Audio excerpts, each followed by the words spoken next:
So hello everyone. So welcome to our second episode of our podcast, NutriTalks, School Nutrition and Beyond. I'm Youth Leader in Ethiopia, and I'm going to be the moderator for today's event. So the theme of today's episode is Sustainable School Meals, a global movement for a better future. And let me start by giving a brief introduction. In the face of a global climate crisis, it's obvious that school meal programs are at risk. And ensuring that these programs can withstand the impacts of climate shocks is critical to sustaining the health, nutrition, and education benefits of these programs for children. With the right innovation and collaboration with sectors like agriculture, these programs have the potential to not only advance climate action, but also empower local communities and economies. So today, through today's discussion, with experts, practitioners, and advocates, we will explore the intersection of school nutrition, climate, and sustainability, and highlight promising examples of school meal programs in this context. So to start us off, can each of our speakers introduce yourselves and share what drew you to work at the intersection of nutrition, sustainability, and youth advocacy?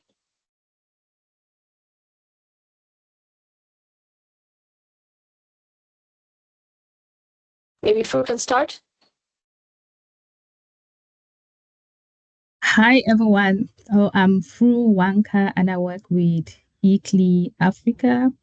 So ICLEI Africa is local government for sustainability, and we are committed to drive change around 5 pathways, which include low carbon emission, nature-based development, circularity, resilience, and people-centered development. My role at ICLEI, I work with the food portfolio, and I'm currently leading the child nutrition policy and practice portfolio within the food system unit, and also coordinating a project that is called School Food for Cities, which is also around school meal programs. And for me, getting into nutrition, I was actually, my background is in economics. So after my master's, I was fortunate to get into a program that is called Child Maternal and Child Nutrition Program. That is where my stimuli around nutrition came up. And as an economist, our goal is to ensure that the economy strive. And people can only strive if they are being fed. And if you're being fed properly, it impacts on your health. And your health is also part of your human capital. And human capital is an aspect of human development. So if your human capital or your health is good, then your productivity increases. And now, in the face of all this climate crisis, the conflict that is affecting our region, what is it that we can do to ensure that people have constant supply of food that impacts on their health? So those are some of the questions that while I was working in that project, I started asking myself, given that Africa has high rate of food and nutrition security within the continent, how best can we stop this, given that conflict, climate change, and other issues affecting the continent is excavating these issues around food and nutrition security, and also looking at the aspect of the involvement of youths in terms of policy making, decision making. How then can we then inculcate all of this to ensure that we have a better future for tomorrow? So those are some of the questions that I was asking myself while I was doing my PhD that made me now to get more involved in issues around nutrition, the best sustainable practices that we can implement to ensure that we have constant supply of food, and also how best youths can be involved in this process, because sustainability is about the future generation. But now the future generation is not involved in decision making. So how best can they be involved in decision making that affects their future? I'll leave it at that. Thanks, Fru. Maybe Ayesha, you can continue. Yeah, for sure. Hi, everyone. My name is Ayesha. I'm an Act4 Youth Leader from Canada, and I'm also a current master's student studying public health with a focus in human nutrition. And my interest in school food programs really comes from the fact that growing up in in the school district that I was in particularly, we didn't have actually any school food program because, fun fact or not so fun fact, in Canada, up until recently, we didn't have a policy for a national school food program. And Canada was one of the only G7 countries to lack this kind of policy. So, you know, growing up, I saw how the lack of a school food program kind of systematically disadvantaged so many children, particularly because my school, there were people from so many different backgrounds, so many different income classes and, you know, cultural backgrounds. And, you know, hungry children can't learn. And that was something that kind of stood out to me while, you know, when I was in elementary school. We had like informal snack programs that were like on a paid basis, but when school programs aren't free, the benefits aren't reaching everyone. So that was kind of what drew me to this entire issue and the issue of school nutrition. In terms of sustainability and climate, this is something that I've been learning about recently while I've been doing my master's. So I'm still learning, and I'm really excited to hear more about everyone's insights on this issue. But yeah, I'll pass it off on to Pacifique.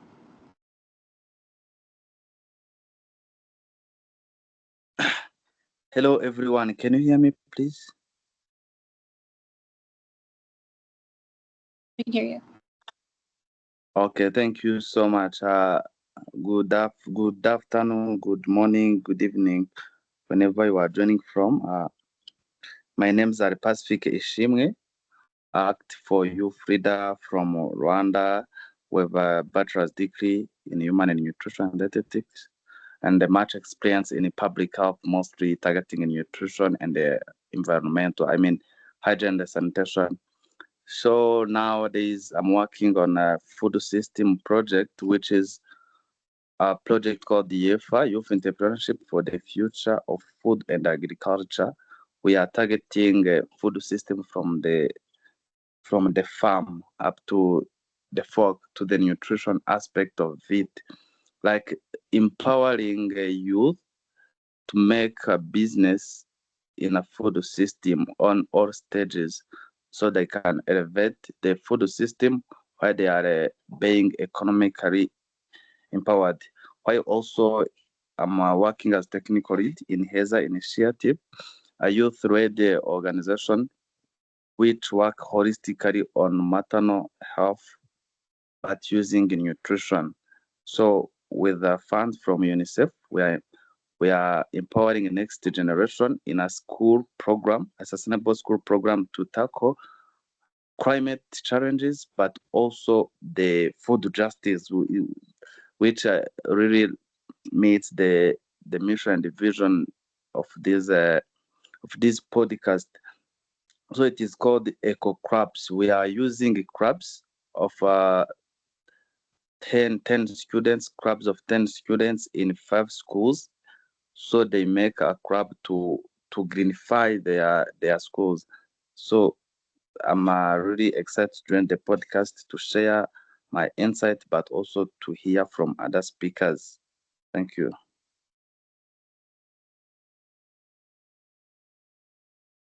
Thanks, everyone.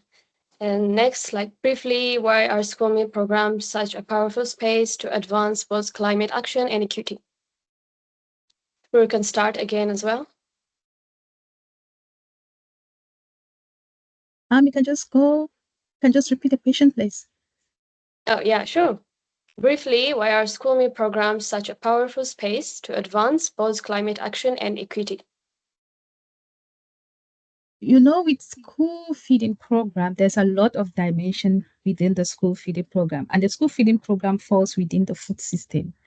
Now, in the food system, we have issues around production, distribution, and also the marketing of that product, and also how the food is being handled. Now, if we start from the production, the way you produce your food has an impact on the environment. The way you handle the food, your packaging, also has an impact on the environment. And the way you handle your food waste has an impact on the environment. And then looking at the issue of equity, the reason why school feeding is also being implemented in school is to ensure that imagine you go to school and someone is eating and you're not eating. Automatically, that person who is eating will look at you like someone who is coming from a poor home. And that stigma now can impact your concentration level in school. And now implementing school meal, everyone in your class now has something to eat, including the person who could not afford has something to eat.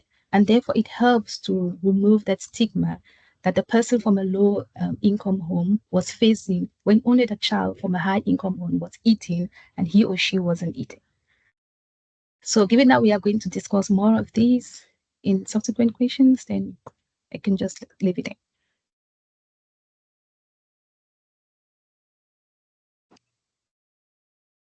Thanks, Fro. Ayesha, you can continue. But yeah, I think you covered a lot of important points there. But I think the really cool thing about school meal programs is how it's such a collaborative effort across so many different parts of the food system. As Dr. Wanka mentioned, it pulls from so many different community assets, so many different sectors, like education, health, nutrition. So it's a big complex web of like people, organizations, and people of different disciplines that are working together towards one goal of feeding children. And because we already have this big web of people who are working together, I think there's this untapped potential to leverage these relationships to meet climate-related sustainable development goals. And as Drew mentioned, many of these are directly tied to the implementation of school meal programs.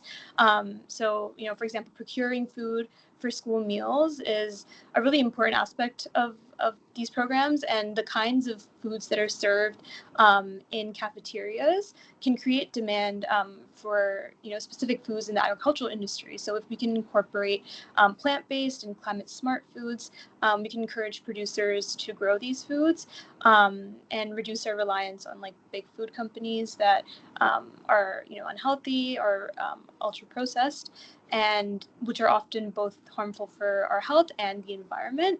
So that's one way that school food programs are positioned to deliver on climate-related goals as well as health and equity-related goals. And I'll pass it off to Pacifique.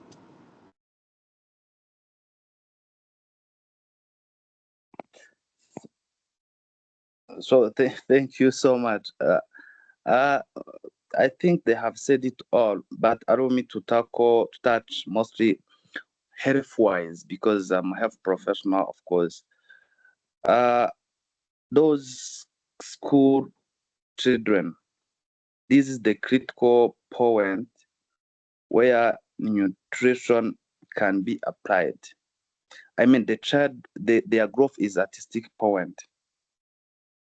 Having these childhood and school nutrition programs make it very easier to touch their critical time of physical and mental development. So the proper nutrition ensure health, bones, muscles, and brain function, just to avoid these deficiencies which can which can delay development of these youth, because they are spending much time at school. So the sustainable and the feeding programs should be implemented as well as possible. So we tackle this. It also strengthen their immune system. Or malnourished children are more prone to infection, leading to miss the school and the day. And apart from the health side, I will go straight to saying that school is a space where they can not only learn about the academic, but it is also a good environment to teach them the food system and what is behind the food they are eating at the school. Here in Rwanda, unfortunately, many school feeding programs are implemented by government, but also there is another organization called Solid Africa, which provides school feeding programs to the selected schools. And the most thing they do is they empower those young people to be change makers, because they are seeing the school as being a good space to teach them about the food system, about the nutrition, about hygiene, sanitation, and everything behind the food we are eating. Thank you.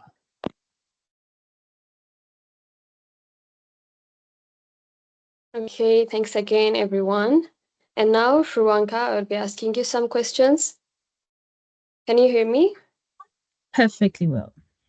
Okay, great. So the first question is, in your view, how is the climate crisis currently affecting the ability of school meal programs to deliver consistent, nutritious meals, especially in low resource settings?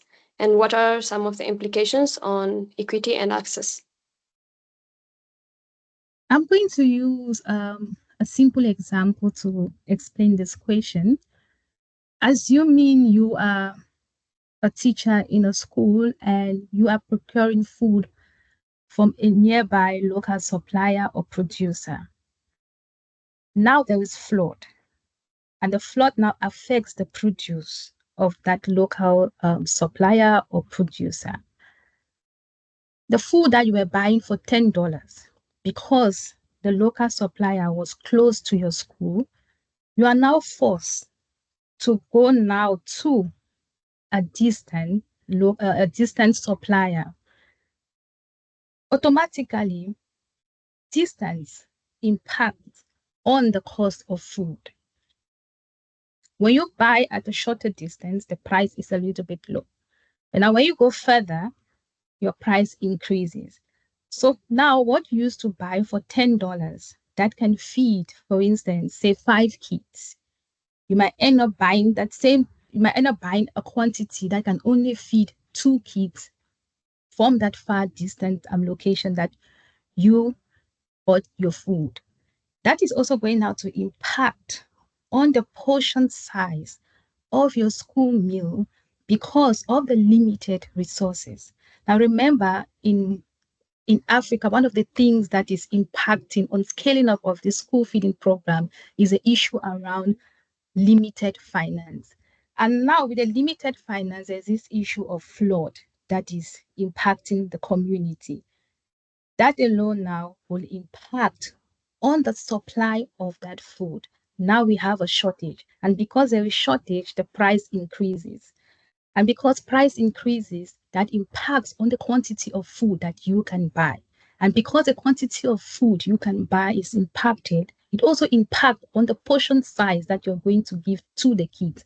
And now because the portion size has reduced, that also impacts on the nutritional value now that you are giving to those kids. The quantity of food now has reduced. And because the quantity of food has reduced, that can also impact in increasing the level of malnutrition that you were trying to curb through this school feeding program. But now because of this flood, it has impacted now on portion sizes. Now assuming also this flood impacts on the school premise. Now children cannot come to school. Most of the kids in your school were benefiting from the school meals. Maybe that was the only meal that they were having in a day.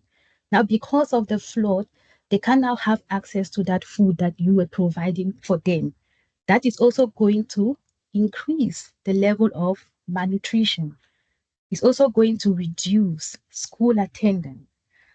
So climate crisis has a lot of impact to do in terms of the food supply or even infrastructure, depending on the kind of crisis. If it's a flood, maybe the infrastructure that was being used for storage of food is being damaged. So that also impacts people's quantity of food that is being available. And also in terms of access, maybe you might find it now difficult because of this flood to have access to food. And that also impacts on the nutrition that you are getting. So there are different dimensions in which climate can impact on your nutrition. Climate can impact on the quantity of food that is being available. And remember, food insecurity is being affected by the food that is being available, the access that you have, the utility in terms of whether there's water to wash those food properly. It's also being affected by stability. And now because of the climate crisis, there's instability within the community that also impacts on people's food and nutrition security. So climate crisis has a lot to do with people's food and nutrition security, as well as the issue around equitable access to food, and also in terms of like making sure that those children from low-income households can have access to nutritious food in schools. But because of all this flooding or drought, they are not able to have access to nutritious food in schools.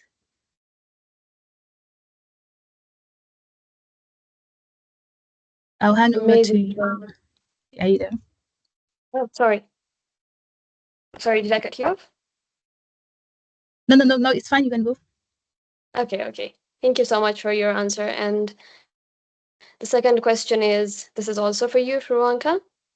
What role do homegrown school feeding programs play in promoting climate action? And what does a truly sustainable homegrown school meal program look like to you?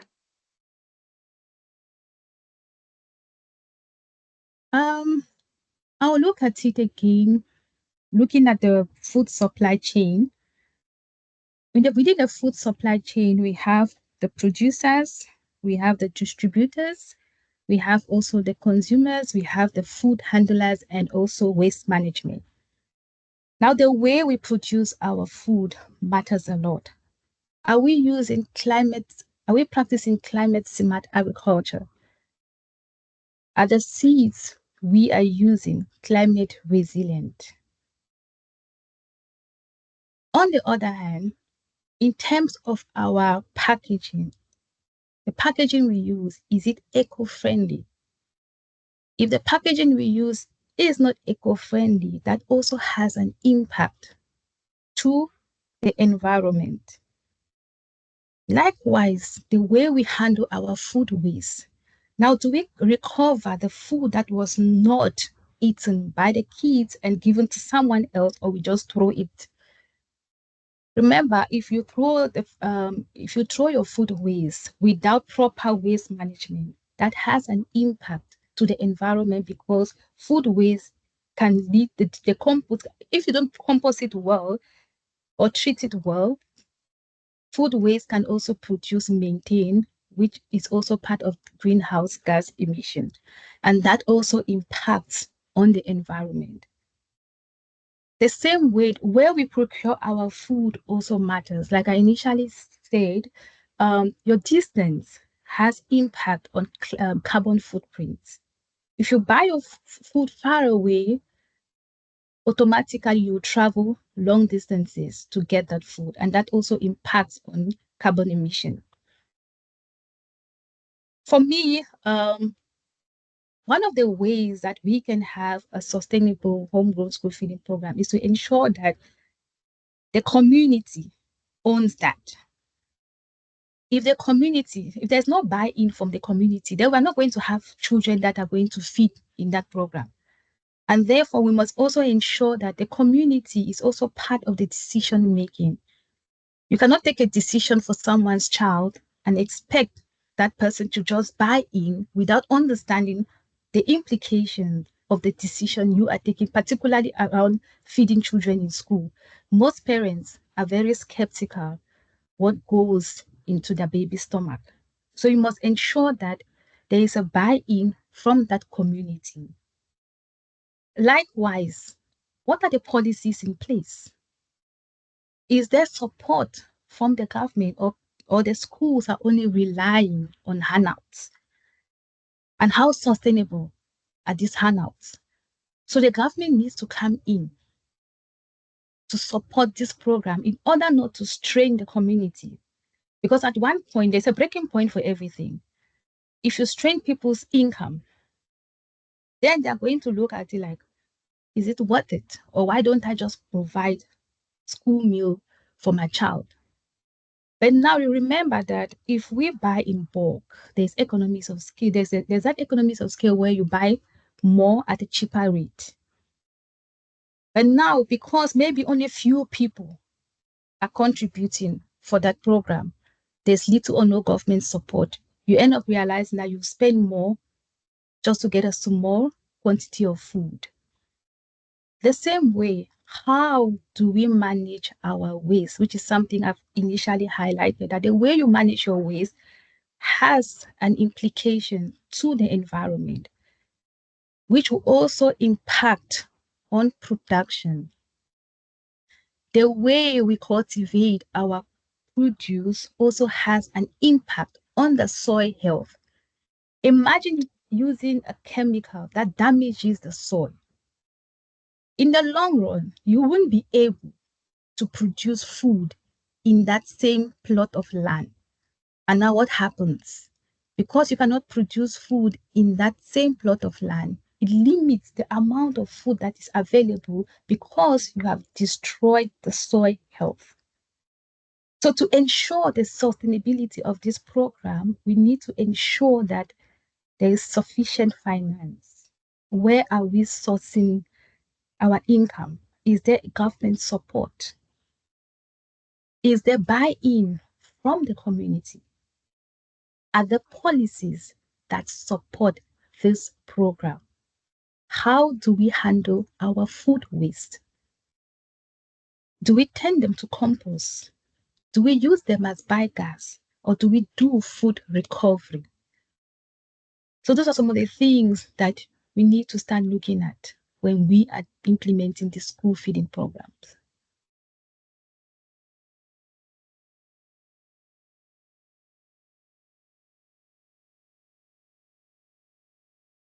I'll give it over to you, Adia. Okay, thank you. Fantastic. And next, can you share us any success stories or lessons learned from your work in this space? I'll share with you the program that I'm coordinating around school food for cities is looking at school food procurement. How school food procurement can be used as a tool to strengthen the food system, to ensure that there's food and nutrition security, to ensure that there's livelihood opportunities, and to ensure that there is environmental and community resilience. And we were fortunate to visit Mbale to launch this program. And we went on the field, and what we realized is some of these farmers, it's not that they don't know that the chemicals that they are using negatively impacts on the soil health and also the quality of the food. The challenge that they have is because they don't have the support from the government.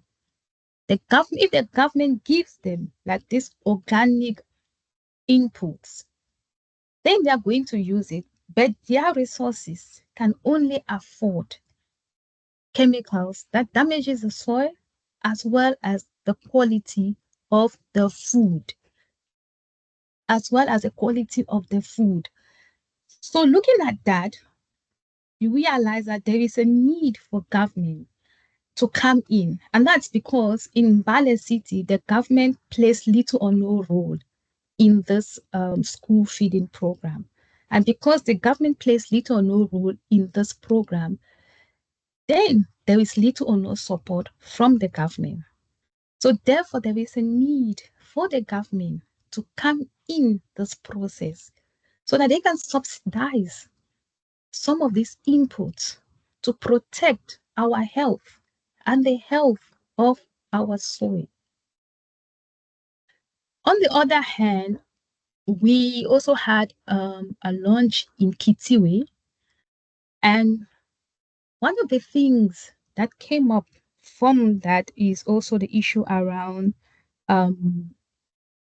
training the farmers on how to use climate smart agriculture. And we happen to have in Lusaka, there is this Kasisi Agricultural Training Center where now they help farmers to train them on the best agricultural practices to ensure that they are protecting the soil health.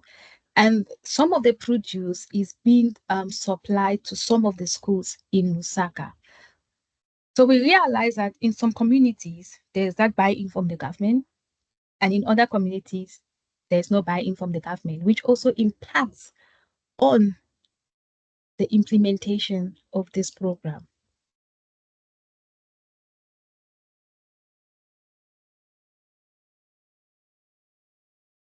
I'll hand over to you, Aida. Yeah, okay, sure. And last but not least, how does this kind of programming empower local farmers and communities? Now, the whole idea around the homegrown school feeding program was not only to improve the nutrition status of children and their education, but also to promote local economies and communities.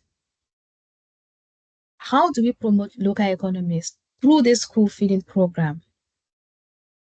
If I'm a trader here and I'm opportune to have a tender to supply my produce in a school other than my usual people who normally come and buy from me, I have access now to more markets. And if I have access to more markets, that also increases my income, increases my livelihood opportunity. And if income increases, I'm also going to be able to achieve or attain some of my needs. Even my food needs can also be met because now my income has increased. Increase in income, there's that assumption that when your income increases, there's that level of security, and also in terms of like reduction in poverty. Poverty also is a high determinant of crime within a community. But now, assuming that through access or local farmers have been empowered, or local farmers now have access to markets, that increases their income, reduces poverty in that household. And that reduction in poverty also reduces the level of crime within the community, therefore making the community more resilient to shock. You can also empower local farmers through this program by also like what the Kasisi Agricultural Training Center in Lusaka is doing, training farmers on best agricultural practices. You are empowering them because now they are going to use appropriate inputs in producing their products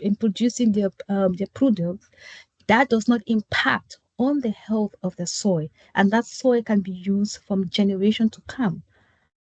So through this program, farmers can be empowered, marketeers can be empowered, knowing the kind of packaging that they need to use that is eco-friendly.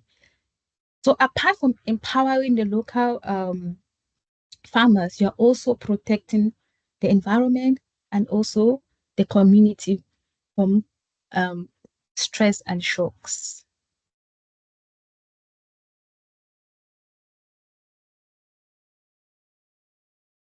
Thank you so much for Wanka. And now I will ask Pacifique and Ayesha. This is a question for both of you. How can school programs create space for young people to lead on issues like sustainability and food justice?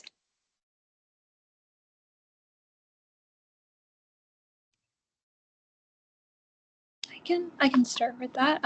But first, thank you so much, Dr. Wanka, for all of those insights. Something that you mentioned pretty eloquently today is the fact that school food programs are not just about food.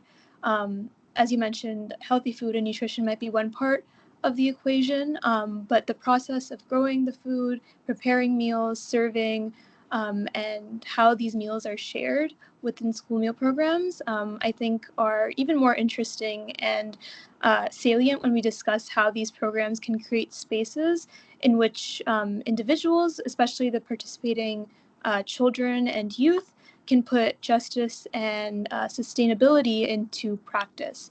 So one way that I think these programs can create spaces for young people to take action on these issues is by giving back power. So I think the traditional food system is really disempowering because of the way that consumers have little to no control over their food choices. We can think about the marketing techniques that are used to make consumers, unknowingly prefer unhealthy foods. We can think about policies that prevent individuals from ownership over their land, for certain communities especially, and the right to grow food. And so I just want to give an example from Canada, where Indigenous communities experience ongoing dispossession and discrimination through government policies, and the effect that this has had on the loss of their traditional foodways, systems, and knowledge, which aren't just significant from like a cultural and a spiritual perspective, but also from a health perspective. In Indigenous communities, food is a means by which, they connect to land and connect with each other. And the disruption of these traditional foodways as a result of historical and ongoing colonization is thought to be a factor that contributes to the high rates of chronic disease that we see in Indigenous children across Canada. So with this context in mind, I just wanted to highlight a school in the Northwest Territories. So that's like Northern Canada. And a school program that they had that really shows how young people, use school meal programs to practice justice and food justice and sustainability. So there's this one school in the Northwest Territories where that has partnered with community elders to host regular workshops with students to grow, prepare, and learn about traditional foods important to their Indigenous groups. So children really take the lead in the food growing practices and are treated as equal stakeholders in the decisions about which foods make it to the school cafeteria, about which foods are put on the menu.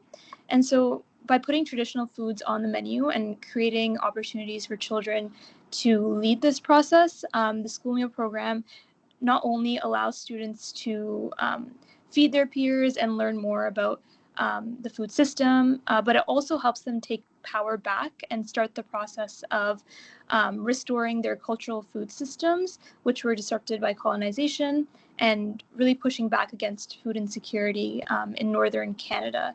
So this allows them to practice sustainability that's really rooted in Indigenous knowledge and youth leadership. So I thought that was a really powerful example of how these programs have the potential to help youth, address the social and food justice issues in their community. And in this context, it's restoring traditional foodways and food systems, and taking back the power in terms of being able to practice this cultural knowledge that's been stripped from them due to colonization and current policies. But yeah, I think I will pass it off to Pacifique to talk about this question.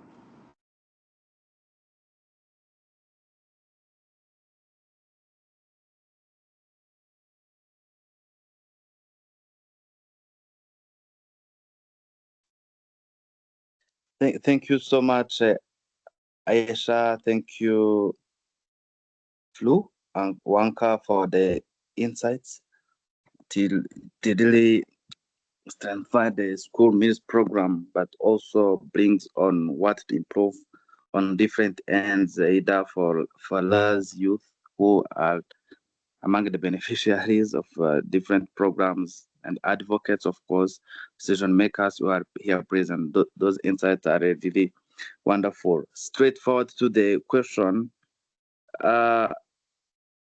So school meal program does not only contribute to climate resilience, as many people to only understand, but also it maintains core mission of nourishing children, and then children nutrition is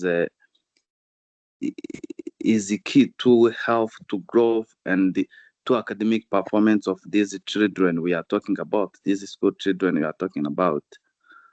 And the school fosters sense of responsibility and empowerment by involving children in food production, can really help to empower next generation. So we are all keening on the path of empowerment, because we already know empowerment is amongst the approach to create a space and to instill in these younger children that school meals program can last longer and create sustainable for sustainability and food justice.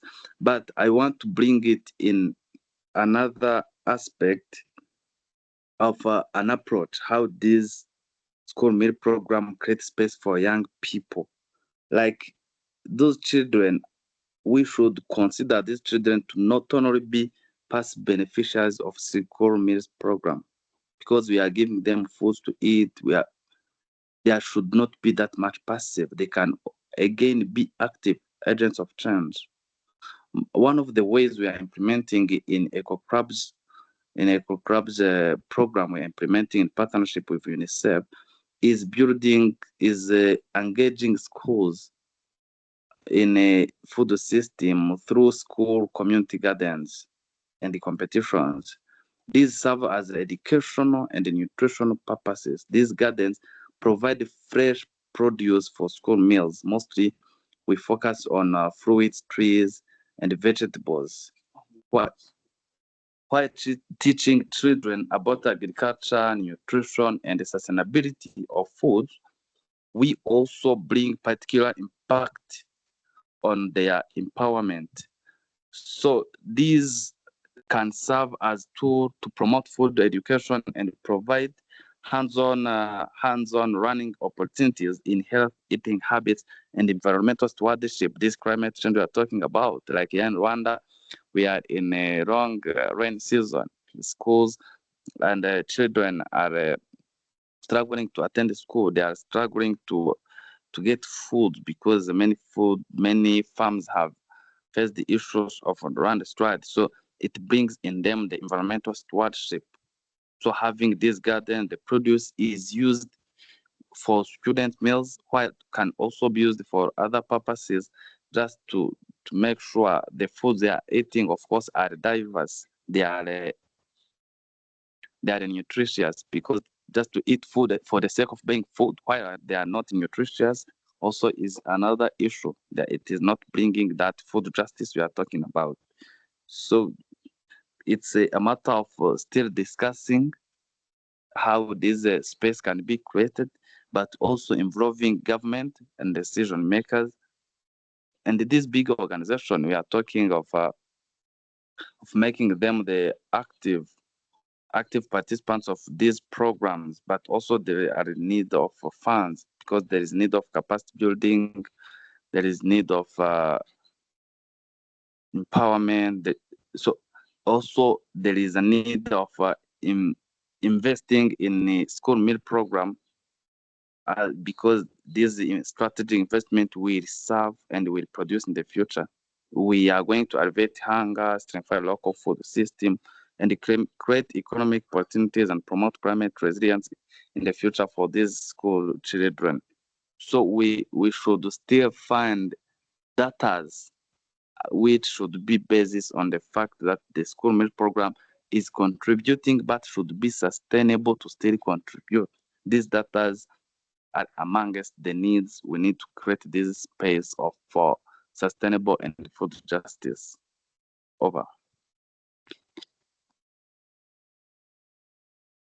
Thanks, Ayesha and Pacifique.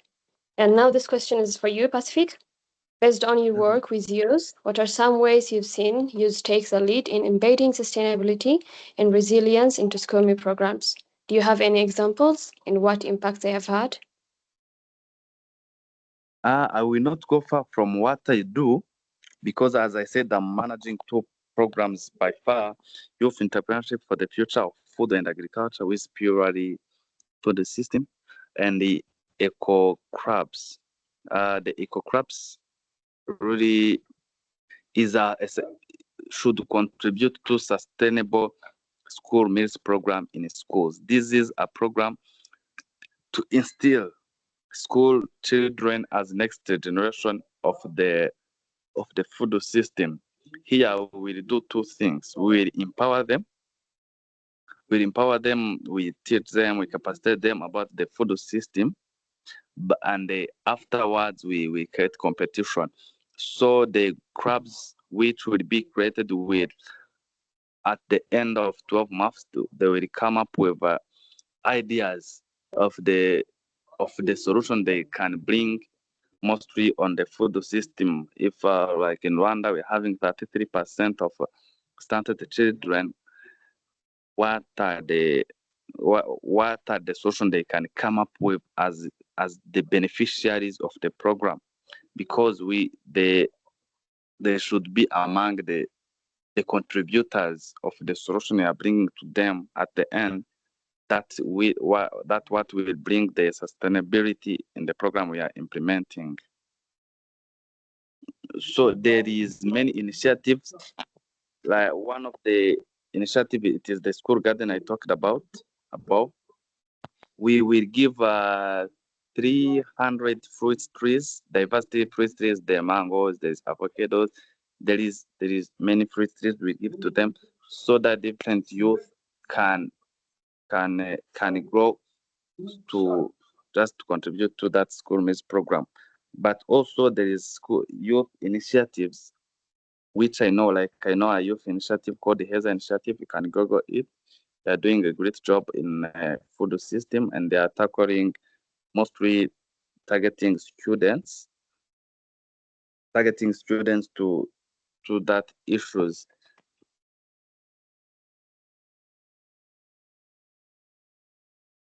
So if we have few youth who are doing that great job, we need to capacitate more, and also to encourage many youth-led initiatives to orient their impact towards school meals program, but also to not only be focused on that, but to bring that sustainability in the food and food justice. Because going in school is one, but what are you doing there is another thing. So many youth in Rwanda being sponsored by UNICEF, WHO, and again, they are doing a great job to capacitate youth and to encourage them to target the future youth.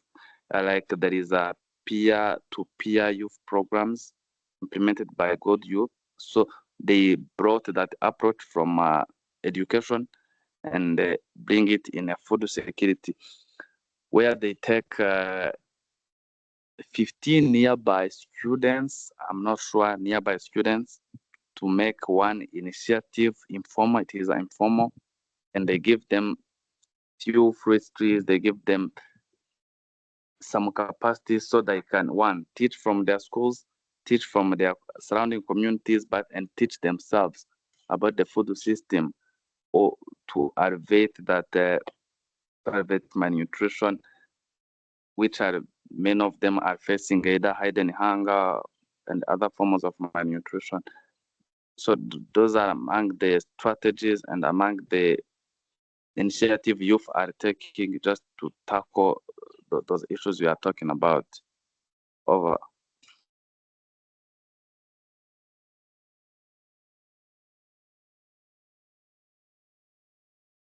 Thanks a lot again, Pacifique. And for our closing question of today's episode, Ayesha, can you please tell us what actions can young people take to advocate for policies, programs, and initiatives that enhance school meal programming globally? And also how people can get involved with the Act4Food campaign and similar youth-led movements. Yeah, for sure. So I'll keep this short so we don't run over time. But I think this depends on where you want to influence change, whether that's at the local level, at your school level, for example, or at the national level. And often you want to do both, but you have to start somewhere. So we can start by talking about how to creating change at the school or community level. So I think as a young person, the first thing that we need to do is to understand what the challenges are. And what needs to be changed when it comes to sustainability and climate smart programming and school meal programs. So, asking ourselves questions like, is it the types of foods being served that we want to change? Is it climate education? Is it partnerships with farmers who use climate smart methods, as Dr. Wanka mentioned? And then the next thing is to understand what kinds of mechanisms are there to get your ideas and your voice to the right people and to the people that run these programs and have power over them. So thinking about are there youth councils, advisory boards, school nutrition clubs that inform the school meal programs? And if there isn't, taking initiative to make one and making sure that there are avenues for youth to influence these programs. So I think there's a former Act4Youth leader from Ghana. I think his name is Jeffrey, and I think he really exemplifies taking initiative and starting something if you don't see ways for youth to, voice their opinion and influence school meal programs. I think he delivered a series of workshops, educational workshops on sustainability, after identifying a need for food education that focuses on sustainability. He started at one school, but I think his idea really turned into a movement, moving his advocacy from the community level to the national level. So I think that was a really cool example of really taking initiative when you see there isn't ways for youth to voice their opinions on school meal programs. And then at the national level, if you want to change policies, it does sound like a big task, but it's important to remember that your voice matters and is significant. There are so many tools you can use to influence policy, and it really depends on in the context that you're in. But using storytelling tools to your advantages, using social media, writing op-eds, letters to the editors, directly reaching out to your elected officials, and making sure that they listen to you and your concerns. And those are all some ways to reach, those higher places of power and people of influence. And reaching out to organizations and building coalitions with people who share the same values as you and care about this issue is really important as well. And then in terms of how you can get involved in Act4Food, we have a lot of resources on our website. So definitely check out, the campaigns that we have going on, as well as the petitions that we have to sign, advocating for more funding and accessibility of school meal programs. Also this podcast, of course, we have a previous episode that will be coming out as well, and this one will be posted on our social media. And feel free to reach out to Act4Food if you have any ideas for collaborations, or if you want to host discussions or local actions in wherever you are. There's so many possibilities about getting involved with Act4Food and really influencing school meal programming around the world. I'll pass it back off to you, Aida, to close. Fantastic, Ayesha. Thank you. So we've come to the end of today's podcast. I hope you enjoyed our session. And I would like to thank our speakers for the insights they shared us. I would also like to thank our participants. So see you on our next program. Thank you so much, everyone. Thank you. Thank you.